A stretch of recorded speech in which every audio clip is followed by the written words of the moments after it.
건강을 나누는 비타톡의 이학사입니다.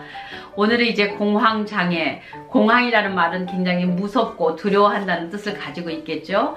이 영상을 끝까지 잘 봐주시고요. 좋아요와 구독 눌러주시면 감사하겠습니다. 실제적으로 이렇게 생명하고 관련이 있고 생명이 왔다 갔다 하는 그러한 장애는 아님에도 불구하고 본인은 금방 죽을 것만 같고 질식할 것 같은 그런 느낌을 가지는 거니까 상당히 괴로운 거죠. 저와 비슷한 나이의 사람이었는데 그 30대 후반에 굉장히 이혼으로 인한 그런 트라우마가 있었던 것 같아요. 그래서 아이가 이제 티네이저를 맞이하게 되고 그 아이와 같이 앞으로 삶을 어떻게 살아가야 될지 하는 그 두려움이 서서히 밤마다 찾아왔던 것 같습니다.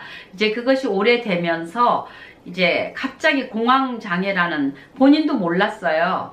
근데 운전하고 가다가 도저히 운전을 할 수가 없어서 차를 옆에 세워놓고 저한테 전화가 왔었습니다. 그래서 이제 제가 차를 가지러 가서 같이 온 적이 있었는데 본인은 굉장히 명랑하고 굉장히 쿨한 사람이었어요. 그럼에도 불구하고 남이 알지 못하는 그 싱글맘으로서의 그런 고통이 있었던 것 같습니다. 그것이 이제 쌓이면서 공황장애로 인해 운전을 아예 하지 못하고 거의 집에서 누워있는 시간이 많았던 그런 기억이 또 있습니다. 연예인들 중에서도 이 공황장애로 인해서 정말 자기가 잘하고 좋아하던 그런 프로그램인데도 하차해야 되는 그러한 일도 있게 되죠. 참 이런 증상은 여러 가지가 있겠지만 굉장히 가슴이 조여오고 실제적으로 가서 심장 검사를 해보고 EKG를 해봐도 전혀 나타나지 않습니다. 심장은 건전해요. 그런데 본인은 심장이 조여들어서 꼭 터질 것 같은 그런 느낌을 갖기도 하고요. 차를 타고 가는데 차 속이 너무 답답하고 막 내려야 될 것 같고, 그리고 버스나 사람이 조금 많아지거나 그러면 두려움이 벌써 오죠. 숨을 못 쉴 것 같은 거. 그리고 이제 수영을 하다가도 갑자기 그 물속이 두려워지면서 다시는 물속에 들어갈 수가 없는 그 공황장애. 지하 주차장에 차를 세워야 한다든가 그럼 막 숨 막히는 것 같고 답답하고 그런 어떤 남이 이해할 수 없는, 아 왜 쟤 왜 저래? 이게 뭐가 어때서 그래? 남들에게 쉽게 얘기할 수 있지만 본인 입장에서는 굉장히 두렵죠. 그래서 불안증이 계속되다가 공황장애로 변하는 사람도 있고, 또 수면장애가 오다가 잠을 제대로 못 자서 몸의 그 기능이 잘 좋아지지 않으면서 이런 공황장애를 겪기도 합니다. 또 어렸을 때 그 부모님들이 무서운 사람들, 그 아이들을 잘 키우겠다고 그렇게 하신 거죠. 그래서 매도 잘 맞고 그 다음에 뭐 여러 가지로 그 아이를 이제 훈계한다고 하는 것이 잔소리가 심해지고 아이의 그 강박관념을 정말 건드리는 그런 여러 가지 일을 겪은 아이들, 또는 실제적으로 학대를 받은 아이들, 또는 자기는 학대를 받진 않았지만 엄마 아빠의 그 잦은 부부싸움으로 인해서 엄마의 불쌍한 모습을 보면서 자신의 모습을 또 거기에 비춰보고 그러다가 그것이 불안증으로 변하면서 공황장애가 오기도 합니다. 어쨌든 이런 결과들은 굉장히 사실은 슬픈 사실이죠. 그리고 요즘에 와서 이제 코로나가 이렇게 길게 갈 줄 몰랐잖아요. 이게 길게 가면서 여러 가지로 내가 생각하던 계획대로 되지 않고, 취준생들 정말 취직을 준비했는데도 어디 가서 원서를 드려야 될지 모르는 그런 공황장애.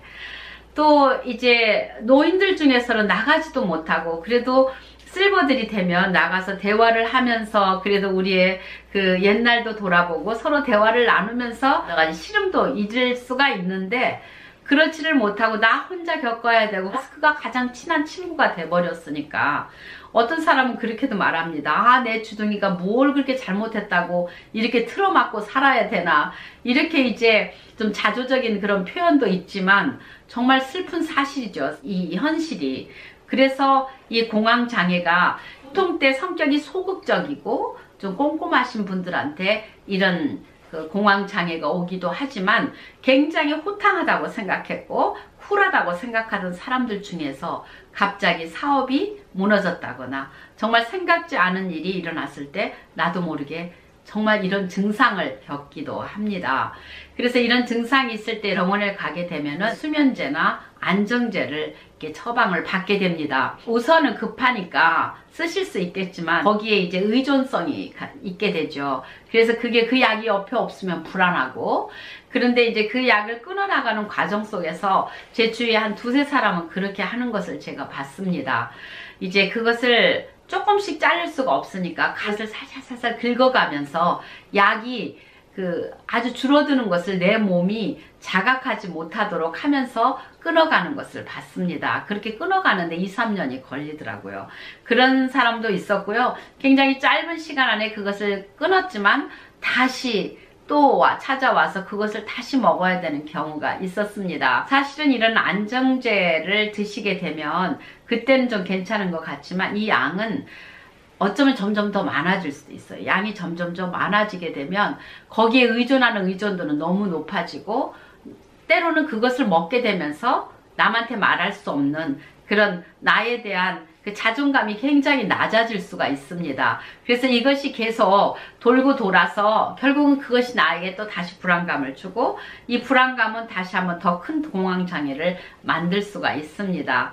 근데 여러분들 중에서 주위에 좋은 그 약사님이 그 한방 과립제를 하시는 약사님이 계시면 저는 이제 탕으로 드시는 것보다 한의원에 가서도 물론 이제 좀 조언을 받으실 수가 있겠죠. 근데 이제 탕은 과립제에 비해서 좀 진하고 그러다 보니까 간에 조금 무리를 줄 수도 있겠죠.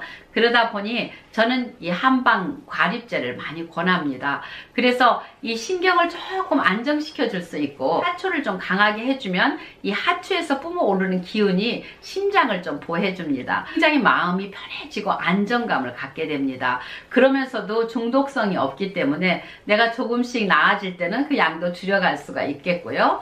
그래서 처음부터 바로 그것을 공황장애 약을 끊으실 수가 없다면 이 한방 제제를 좀 고려하셔서 병행해 나가면 오히려 건강도 찾으시고 또 몸에 보호를 해주는 것을 저는 이제 꼭 숙곤산을 꼭 같이 드립니다. 숙곤산을 같이 드리면서 거기에 마음을 안정시킬 수 있는 약재를 배합하면은 여러 가지 효과를 많이도 보고요. 제 가까운 사람들 중에서 이렇게 공황장애를 앓는 사람들이 많이 있었기 때문에 제가 그것을 같이 임상할 수 있는 그런 기회들이 있었습니다.